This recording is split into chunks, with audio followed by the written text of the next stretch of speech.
राजस्थान में खेत में सर्दी से झुलसी सरसों की फसल में किसान मालिक ने ट्रैक्टर चलाकर फसल को किया जमीन में दफन। सरदारशाह उपखंड क्षेत्र में लगातार तेज सर्दी पड़ने से रबी की फसल सरसों, जौ, गेहूं, चना, इसबगोल आदि में नुकसान हुआ है। अगेती सरसों फसल तो 100% ही नष्ट हो चुकी है, जिसमें हालत यह है कि केवल सरसों ही हरी दिख रही है। फली के अंदर का दाना नष्ट हो चुका है।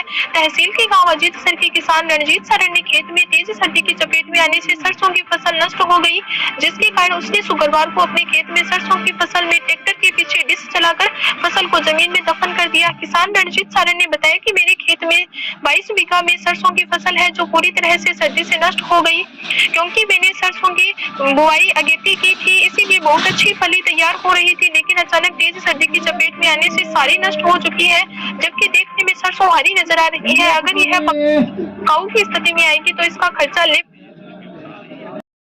आएगा, इसीलिए हम ट्रैक्टर की डिस्क चलाकर जमीन को खाली कर रहे हैं ताकि आगे का अनाज अच्छा हो सके। अभी 2 बीघा जमीन को खाली कर लिया गया है। मौसम सही होने के बाद में सारी जमीन को इसी तरीके से खाली किया जाएगा। उन्होंने कहा कि अचानक पाला पड़ने से एक ही रात में सरसों पर बर्फ की चादर जम गई और फसल नष्ट हो गई।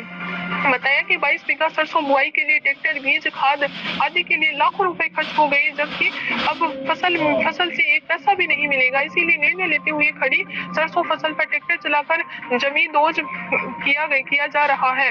किसान रणजीत ने बताया कि मेरे खेत में अब से 5 वर्ष पहले भी तेज सर्दी की चपेट में आने से सरसों की फसल नष्ट हो गई थी।